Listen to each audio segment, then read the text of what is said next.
Hello, product people. Welcome to the Product for Product podcast, hosted by Matt Green, data advocate and product manager, and Moshe Mikanovsky, product leader and author.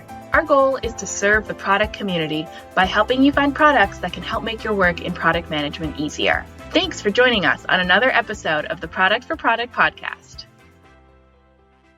Welcome back, everyone. On today's episode, Moshe and I are speaking with product leadership coach Phil Hornby about tools he recommends while coaching and how coaching itself is a tool. So let's dive in. How you doing, Phil? Doing great. Great to be here. Great to have you. Welcome to the show. Hey, Moshe. Hey, Matt. Hey, Phil. Welcome to the show. We're excited to have you over here, all the way from the UK. So just south of Sheffield in the UK. So for the Americans in the audience, think of that as Pittsburgh. It's the steel town over here. Okay. And for the non-Americans, like in other places? It's the home of stainless steel. It's where it was invented. Not that there's much steel there these days. It's more creative, digital, that sort of thing. A little bit of a product wasteland, I find sometimes, even though Pendo do have an office here. Oh, interesting. So that's the company that you got over there, I guess? Yeah, they acquired a bunch of friends of mine with a company called Receptive.io that was a user feedback platform. Right. I remember when it was two people sat in an office sharing it with some friends that had a drone startup, in fact. And it grew from there. Interesting space. Amazing. So welcome to the show. We're excited to have you. You are a renowned product coach, which is really, really cool. No, I've seen pictures of you on LinkedIn with everyone. Everyone knows you. So that's the scary thought. And every time I see your pictures from different meetups you're going to in England and in Europe, I'm like, oh, this is the time I wish I would live, across the pond. Well, I mean, I do need to make it across to the US as well. It's like I'm gradually growing. It's like I started doing events in the UK. I stretched to Europe, like I was in Bucharest last week in Romania, and I was in Belgrade in Serbia the week before that. Copenhagen not that long ago. And the next one is Porto in Portugal. But I do keep thinking I've got to get it to the US. Yeah, I used to lead a team, like a bunch of people in Sunnyvale, and so I should really get across to the US. Absolutely. And Canada. Don't forget about Canada. Yes, North America. I'll rephrase myself that way. There we go. Yeah, we're very international over here on this podcast. So we wanted to talk with you about, coaching and product management, but one other thing that you are doing right now is also started writing a book. And I thought it will be really cool to have you even before you write the book. I know that you're in the initial processes for that. And then later on, when you do publish the book, and I know you will publish the book, to have you again and see the process there. For everyone who didn't see Phil right now, he just crossed his fingers, but I know it will happen. I know. So, so first, I'm putting lots of social pressure on myself by talking about it lots. In fact, I'm using psychology against myself to make sure I do actually deliver that book. It's a forcing function, right? That's a way to do it. So we just got another commitment on this podcast today, and this is going to air. So you have no choice now, right? Yeah, you just don't say when you deliver it. That's the key, right? I mean, I have a target. I have to be honest. It's the middle of next year, middle of 25 is my target, and that's really quite simple because conference season is the second half of the year, and for most of the big conferences. So I'd like to have it ready for that, to continue that kind of thread of going and speaking at events and talking about it. And yeah, I mean, so the book. Well, maybe let's go there. It's all about product decision making because there were a few realizations I had a while ago. One is most people have never been taught how to make decisions. And so figuring out how to make good decisions is important.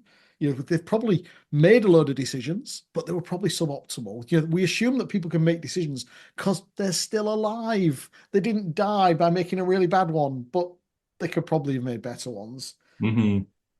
And really the other aspect was at the heart of all product work, it is decisions. It's like I use a visual in a deck that I presented last week of Russian dolls. Your Russian dolls are dolls all the way up and down. Product management is decisions all the way up and down. Like your product strategy informs your roadmaps. It's a set of decisions. Your roadmap informs your backlog, informs the experiments you do, etc., etc. They're all decisions. Like, should I do discovery here? What type of experiment should I do? It's another decision. And so decisions are at the heart of everything we do as product people. And yet we don't really talk about it. It's like this also ran thing in so many other materials. Like I'm reading so many other people's books, and I suddenly see the word and we make a decision. And it's like, okay, and we make a decision. How? How do we get there? How do we do this? And it's just this, we make a decision. Well, let's unpack how to make decisions better. Yeah. So is the book going to be geared, do you think right now in your mind, or in your drafts, that it will be geared to product people, or is it geared to everyone that needs to make decisions? It's geared towards making product decisions. So not decisions made by product managers, product decisions. So some decisions will be made by leadership. Some will be made by designers. Some will be made by engineers. Some will be made by salespeople. They're still product decisions because they affect the success of the products. And so all those, I boiled it to that point. And all those decisions ultimately come up to a larger decision on something, right? Yeah. And and one of the kind of thought processes I went through is when people think about decisions, and there is a little bit of literature out there, they stop too early. Like Annie Dukes has got some great work on it in Thinking in Bets. And he talks about discover and discuss and decide. But it gets to the decision point and we've decided. To me, implementation is just as important a part of the decision. Because if someone walks out of the room and does something different, the reality of the decision is something different. And so you've got to think about really getting to the decision, making the decision, and then implementing the decision. As really the three key stages. And so, I mean, that's broadly where I've got to. Like, I've finished the draft of the first chapter. I've got a huge sort of early readers club. I think I've got about 140 people in my early readers club now that are helping provide feedback and critique and so on. I've got another probably 100-ish people in the mailing list that are kind of keeping track on what's going on. People who don't want to be involved day to day. By the way, if people want to check out the itdependsbook.com, then they can sign up to that. Yes, the title of the book is It Depends, because it's the only answer to any question that product managers ever get asked. And it's kind of boiling down to those three core stages of decision making. And then below that, a set of principles. And some of them are going to feel really familiar. Like we all have heard of disagree and commit. We've all heard about Amazon's one-way and two-way doors, and it's principles like that. I'm not necessarily creating them, but I'm looking around and finding all that wisdom that's out there in the product world and curating it and making sure it's got a product lens upon it. And the moment I'm leaning towards about 14 principles, 6 of them in the getting to the decision, 4 of them in the making, and 4 of them in the implementing. And then thinking about the different roles, like there are models out there like DACY and DARE and RACY and all the rest of it. I mean, DARE I quite like because D is decide. I hate DACY because in what decision-making model is D not decide? Like it just makes no sense to me. It's the driver and approver. It's like, no, let's talk about a decider. Let's use the same language. I mean, and there's tons of tools and techniques that can be used. Like we've all heard of PRFAQs and OKRs and NCTs and product trios. So those tools and techniques I'm very much talking about as optional or concepts that can support it but are not mandatory. It's like, it's a pragmatic viewpoint of here's a set of principles you could apply and some tools and techniques that might help you get there. Like I interviewed Ravi Mehta, the creator of NCTs, a few weeks ago as part of my research for going into the book. Another guy called Jonathan Gowans, I should say, and he brought to me a concept of the decision quality framework. And it's like, there is no such thing as a bad decision. There's a high quality decision and a low quality decision. Because we can make a high quality decision with the information we have at hand. It might not lead to great outcomes because we can't judge that there's a whole other range of things that are going to impact it. And so it's trying to kind of gather that knowledge and bring it together to help product people ultimately make better decisions. do you do a retrospect on those decisions as well? Like you might think it's a great decision at the time, or maybe, and then you retrospect on it. No, maybe not. To me, that's part of the implementing. Then Yeah. there's a few things like logging your decisions so that you can retrospect on them, looking at how successfully, how well you made the decision, which might not necessarily be tied to the outcome that you achieved, but whether you made a high quality decision. But there's also kind of codifying decisions. Think about Martin Erickson has this great concept called product principles. And for me, they're about codifying decisions. Like there are certain decisions that you just need to make once as an organization and then execute against them. Like if you find yourself at a junction and you can go left or right, if you find yourself at that same junction more than a couple of times, have a robust discussion and debate, codify that decision, and then everyone can make that decision without having to come back to the debate again and without losing time, massively accelerating decision velocity. This is interesting Yeah. because I'm even thinking about like you make a decision and then you do retro on it. There's a sensitivity there of like we made a bad decision. Everybody who made that decision, like did we all make the decision together, or did a leadership call, or so it could be a tough spot. Yeah. And you're hitting on what I call a wet paint door. So we've all heard of Amazon's one-way and two-way doors. Well, there's more types of doors as far as I'm concerned. There are some doors that are locked when you try to go through them. So you thought they were an option, but they're actually not. Or they get locked behind you when you thought you could go backwards. There's doors that are a bit hard to open. They stick a bit. You know, these are middle doors, or these wet paint doors where, yeah, you can open it, but it leaves a mark. Like, you're the one who made that decision. Long-term political impact. That's right.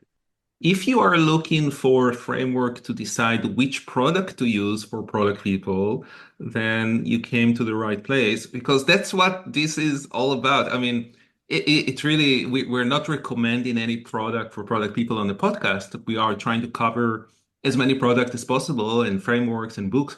So this way people will know what is out there. But I did put together a framework, a bit of a decision way to decide about which product fits your needs. So if you want that, come over. I will share it with you. Well, in fact, Moshe, tell me about it. What's the framework look like? How do we get to that decision? Yeah, so you're testing now on me if I know how to make decisions. No, I like that. I like that. That's good. That's good.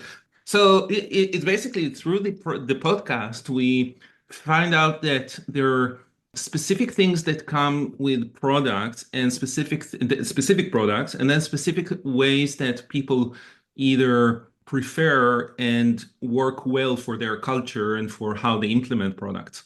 So for example, deep versus wide.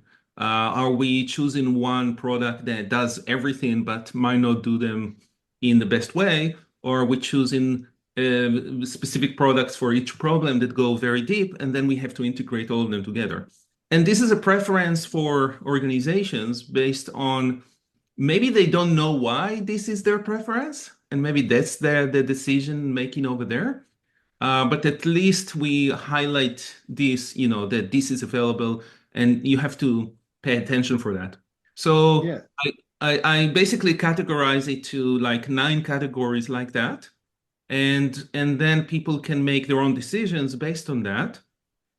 So I would love to talk with you about that to see, what other things they might need to go into that.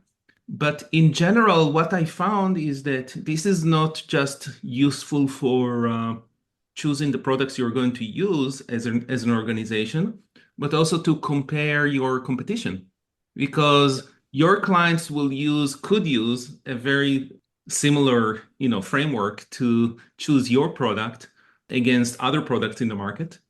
So why, we can't do that? We can do the same thing and highlight, where we are different from other products.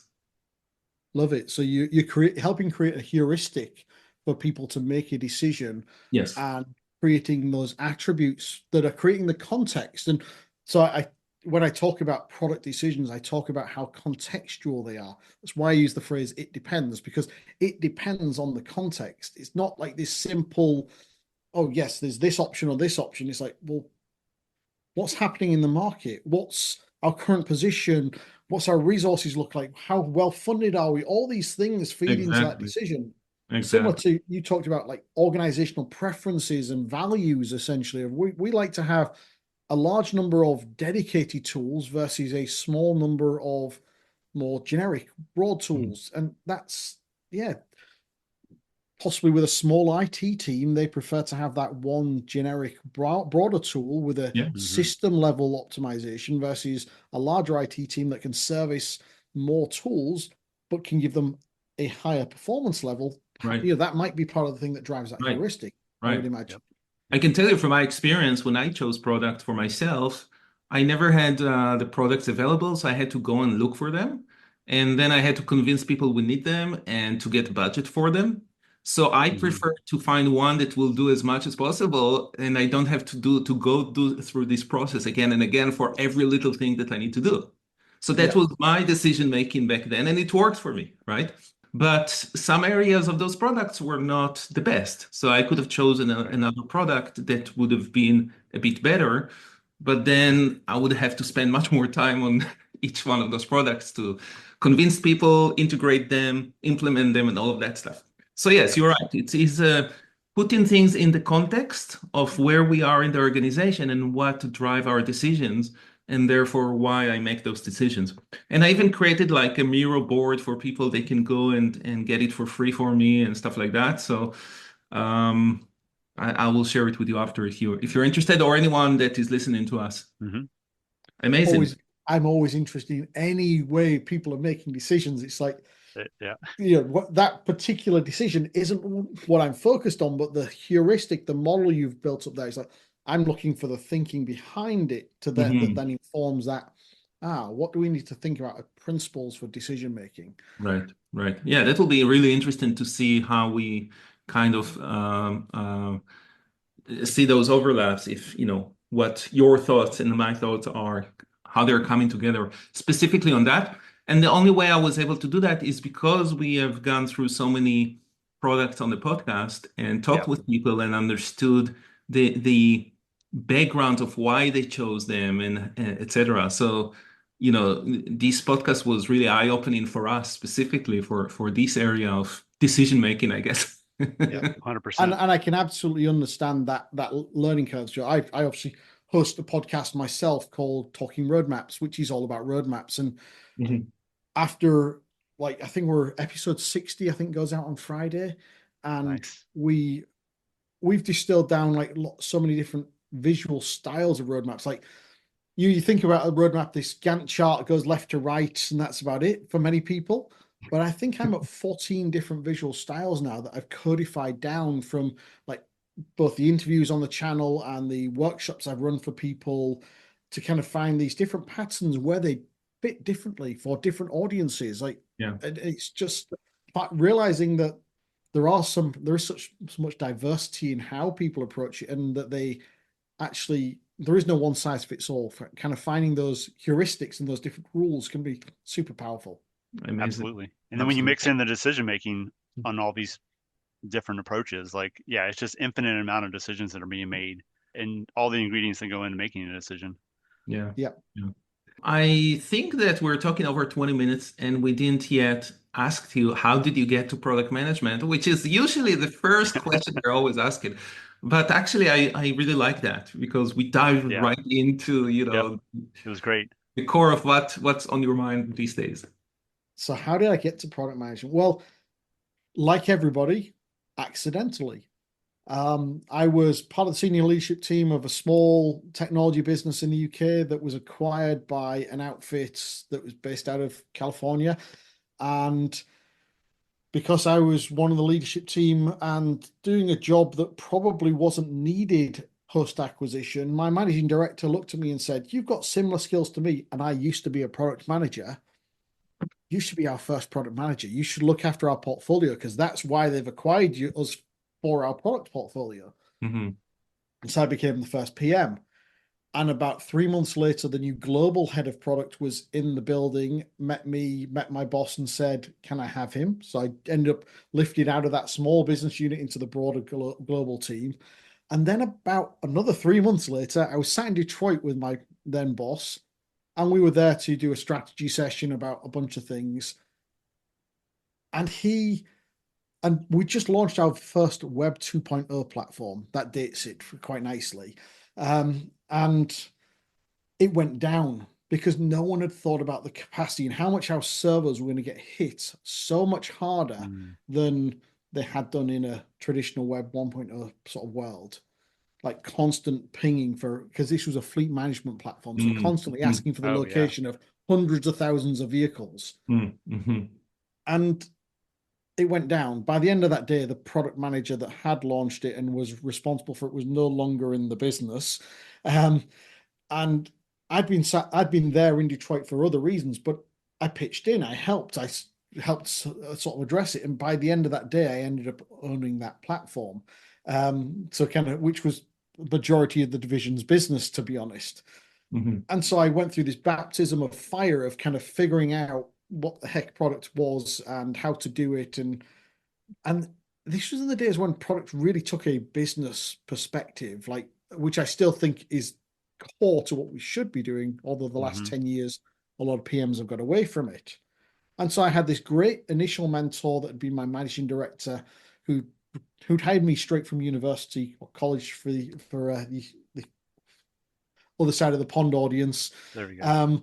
And so I'd learned product thinking. I'd been doing it as an engineer and a leader, but never called a product manager. And then I got this other great mentor across in the US who'd also they were both masters of the craft and kind of taught me the essence of it through just that tacit learning of working with them. And I ended up looking after products which I guess these days we'd call IoT type products, which to me is my favorite space. It's like that complexity of hardware, software, front end, back end, connectivity.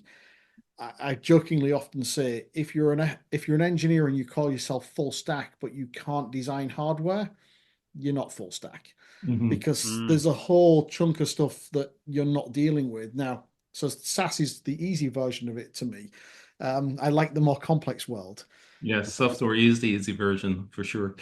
I mean, there are other challenges, right? But it just like there are so many more moving pieces in IoT that's what I find interesting. Yeah, amazing. And how did you get to coaching? So one of those background tasks that I'd done since 2003 was training, and that managing director who I first started working for had been the trainer. It was a technology trainer on certain automotive technologies, comms technologies, and tools and so on. And so I'd done that for many years as a background task. And my leadership style had been a coaching leadership style. And 7 years ago, almost to the day, in fact, I think it literally 3 days ago was the 7-year anniversary of my business. I realized that I didn't fit in the company I was in anymore. Like I was hired to break stuff, make and improve it, and really bring modern product ways of working to a more traditional business. And they didn't want any more change. I'd got them as far as I could. And I had a call from some guys who ran training. They asked me if I could help them as a trainer. It's like, okay, well, I combined technology and training before. Why not I combine product and training? Because I did technology, product, and training in the past. And so I kind of brought those together. And then, and kind of in parallel to that, I was doing coaching. And probably 2 or 3 years ago now, I started doing more and more coaching and less training. And so became, I guess, focused more in that area. So as a product coach, and we talked in the past, we had an episode with Jackie Flake. Yes. So we had an episode with her. She is also, and I think that she introduced me to the product coaches Slack channel that you're on, that started in Europe and then kind of expanded also to North America. And we reconnected over there, although we connected before on LinkedIn as well. I think we connected before, but yeah. So that group started out. So Marty Kagan ran a Coach the Coaches event about 2 years ago, one in London and then one in New York, of like the 50 best European coaches, 50 best North American coaches, or rest of the world coaches. And that kind of was the instigation of that community. And like, we're constantly chatting, like you could imagine we're competitors, but actually we just exchange ideas. And like, I've had a call with 2 coaches this morning where we were talking about potential to work together, but also exchanging ideas on business models, Yeah. because we help raise the craft by kind of all collaborating. It's a great kind of growing area of craft, but probably under professionalized. So like that Mm. collaboration helps us all do it better.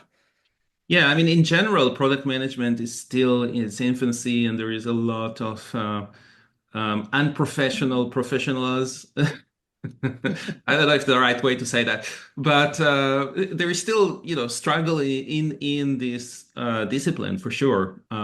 Many voices, different voices, contradicting voices, and we're still figuring it out, I think. So that makes a lot of sense also for the coaches. Are there any tools or specific ways that you find helpful for product coaches to utilize? I'll have to use the "it depends" answer yet again. But Absolutely. That works. so the way I work as a product coach is I see myself as a sparring partner, as a thought partner. So I literally sell my services as a subscription with different levels of intensity of how I'm going to work with people. And Hmm. so in that time, it's about me being able to get into their context and help them in that context, be available throughout the month to help them. And really, that's to me what coaching is about. It's not about a specific tool or technique. Like there's 10, 100 different specific technique coaching techniques I can use. Like one of my favorite is called solution focused coaching. It's a simple technique where you ask people to score their current position on a scale. What does a perfect 10 look like? This sort of thing, and coach them through in a very purist, clean language way of getting them to come up with their own answers. And that's what, something like the ICF would generally focus on, like a very clean coaching mindset.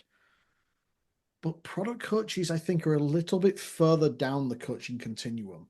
Like you don't hire an ex-product leader to be your product coach and expect them to not bring that product awareness, that product knowledge. And so it's about Hmm. actually knowing when the right time is to ask the questions to get them to find their own answer, bring a story, bring a tool, bring a technique to help them accelerate that learning, and then take them back to the questions. Like I often end up in a coaching session on Miro, frankly. It's like working through a tool. Like I pulled out SWOT analysis for someone the other day. I pulled out a blue ocean value curve for someone else the other day. It depends on the context of what we're trying to kind of the problem we're trying to solve. I Hmm. find that most coaching engagements will start with some hard skill, like, oh, I need to figure out and fix my roadmap. Or within a couple of month sessions, we are on to talking about interpersonal things, stakeholder management, like all the soft or human skills, because that's really where the rubber hits the road for most leaders. I think this Uh, is what usually coaching is all about. Yeah. And that's where traditional coaching is coming from. Or maybe not. I mean, if you think about sports, they do have to teach them how to play the game, but it yeah, does evolve eventually to the psychology behind it and the team building and all of that stuff. you got to get the Yeah. tactics down first, right? Hmm. Hmm. Yeah. And so I find it oscillates between like, we've got this tactical need or this particular sort of technical need to deal with. So we'll have a conversation about that. And then it's like, right, so how are we going to get the organization on board? How are we going to get the buy-in? How are we going to have people, how are you going to roll this out? How are you going to Yeah. involve them in the process? And so it ends up kind of wrapping the human element around the more technical element. Plus, it builds you as a trust level with the people you're working with. So if you come in with a technical thing to solve, they go, okay, great, this relationship's going to work. Now I can kind of open up and talk about more soft skills. Yeah. I mean, literally, I've had people in coaching sessions in tears. And Hmm. I'm not saying that you're driven them to tears. It's more that they've felt that they are in a safe enough environment that Hmm. and that they feel heard. Like often the first coaching session ends up being a bit like therapy. Like they just feel heard. Like someone else knows what they're going through and why they're going through and what it's like. Product management probably needs some Yeah. therapy. I'm sure we all know what product's like. Yeah, it's a hard job, right? It's a It is. thankless job, and nobody else understands it. Everyone thinks they can do product because they have an idea of what feature they should add. Hmm. I wonder, where do you find people need most coaching at? Is it in the first stages, early stages of their product career, or more when they move into leadership? So I can't draw a conclusion as to where they need it, but I can draw the conclusion as to where they accept it and maybe can afford it. And that's at the leadership tier. At a one-to-one level, it generally often doesn't work for individual contributors. Getting that funding from their organization is challenging. Leaders, it's more accepted. And you can kind of look at it simply from a leverage perspective. Coaching is a high leverage activity to help someone in a high leverage role be higher leverage. Now, product management is a high leverage role, whatever, but product leaders, even higher leverage. Mm-hmm. Do you ever have scenarios where you're working with the product leader and the individual contributors in the same room? So in the same room at the same time, only really in like a training or learning activity. Whereas working with them, say, in a coaching capacity on a one-to-one level, yes. So right now I'm working with 4 product managers and the CPTO. There's a gap in the middle where there's supposed to be a product director. And the reason I'm working with the product managers is because there's that gap and they're filling it. And so I'm helping bridge that gap. But I was the CPTO's coach, and he basically said, I've got a gap. I haven't got the bandwidth to give these people the support that I would like to give. Can you essentially sub in and give them that? It's like, it's not about their status reporting. It's not about their pastoral care. It's about giving them that sparring partner and that someone to just go and ask questions and kind of explore, how can I approach this? And so that's where I'm slotting in for that team. Now, let me ask you this question. What tips would you give as a coach to individual contributors in an organization that have real problem inside the organization? You know, they're working in feature factories, or their organization don't really understand what product management is all about, and they come and they want to make those changes within the organization. And we know a lot of people are in this situation. So what would be, I don't know if it's a coaching tip or just general tips for them, but from a product coach perspective, you know, how can they actually make that change? Because I can tell you, I left companies because I felt I couldn't make a change anymore. I got to the level that I was able to change and affect it, but I wasn't in the leadership positions. I was an individual contributor, and there is a much more limitations in that position. I mean, I think what I would say is they probably need to be aware that there's probably leaders that want to make some changes above them as well, but are also limited. Like I got to the point where I couldn't change my last organization anymore. Every organization has its limits on where it wants to go, where it's prepared to go.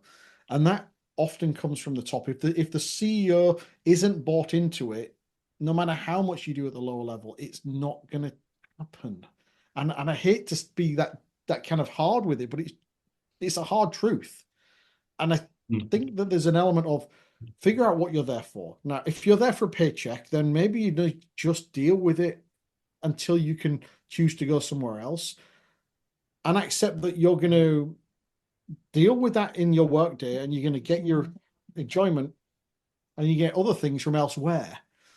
And that's okay. Have a pragmatic view to this. Like your job is, you spend a lot of time doing, and I encourage you to do things that you enjoy where you enjoy them, but it doesn't have to fulfill everything. I hate the whole concept of work-life balance.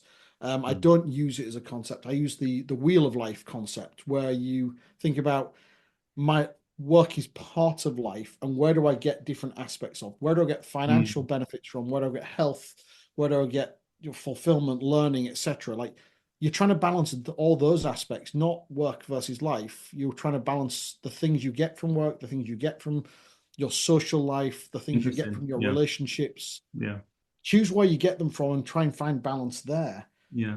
But equally, find the things where you do have agency, where you can have an impact, where you can make a change, and focus on those as opposed to the things that you can't change.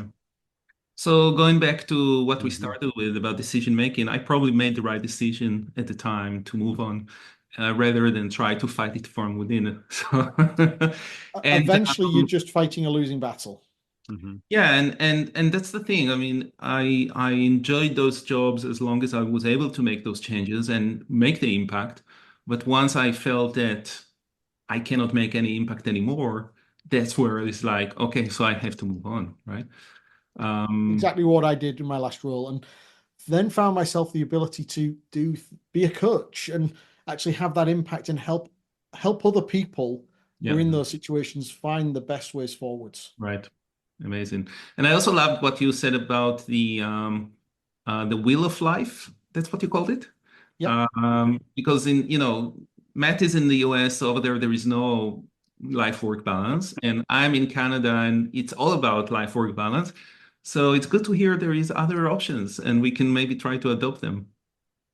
And it's Yeah. not my own model, it's something I stole from someone else who, when I went on a session myself with a coach who's a business coach, and it's like, Yeah. just sometimes you've got to just do, like, one of my best friends from childhood, he's an actor, and some of his best friends actually cracked Hollywood.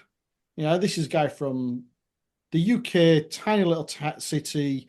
We're a long way from Hollywood, but one of Hmm. the there was a guy stood next to him on a stage that got discovered and ended up in Sleepy Hollow, long time ago, but acting next to Johnny Depp. There's another Yeah. guy who ended up in a Hercules movie and a bunch of other things. He never got discovered in that same way. And a few years ago, he was doing like a jobbing actor, but him and his wife moved back to our home city, which is Hull, and he took a job in a call center because that's what he needed to do to pay the bills for his family. Now, was it fulfilling for him? Absolutely not. But there are certain, those are the choices you make. Like, he chose to live there, and so Hmm. he took the consequence of, right, I've got to do this thing to pay the bills. That's where Yeah. I get the financial element. I've got to find other ways of getting my fulfillment of getting on a stage and doing things like that. And so it's about finding that balance, not Yeah. having to get everything from one place. Yeah. Yeah. You have to make decisions in life, and Yeah. sometimes you make the decisions for your family, for yourself, and for the business. So you got to balance all that. Yeah. Do you have any other questions, Matt? Yeah, just had a question. So like coaching sounds extremely rewarding. And when I think about it as a tool, like it could really help product people to become, as you mature in your role, as you mature in leadership, you can become a coach. Are there any sort of pitfalls or things that like could be challenging as a coach that people need to look out for and think about when trying to like maybe gear that their profession that way? So I'm going to answer that two ways. One is, if you're a coach as a business, then what you've got to realize is you've got to fall in love with doing business development. Mm, Like, that's the real work. The coaching becomes the easy bit at that point. okay. The actual running and creating of a business is the hard work. In terms of the coaching skill set, the hard bit is actually remembering to be a coach and not an advisor. Uh, Helping people to find their own answers, not just saying, here's a solution. Like, I've been here before, I've seen this scenario, this is what you should do. right. Prescribing.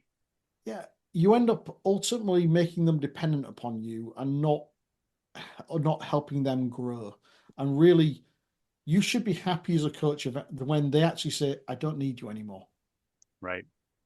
That's great because I was thinking about that role you're doing now as a sort of a fill-in director, and you could get into that situation where you're kind of in the middle and prescribing solutions to people and not coaching so much. So I was trying to think of that kind of role. So it's interesting. Yeah, I mean, I very much don't. I don't have the detail of exactly what they're working on, so I can't get in that particular context Yeah. into, Okay. right, Yeah. you must deliver this. But it would be a risk.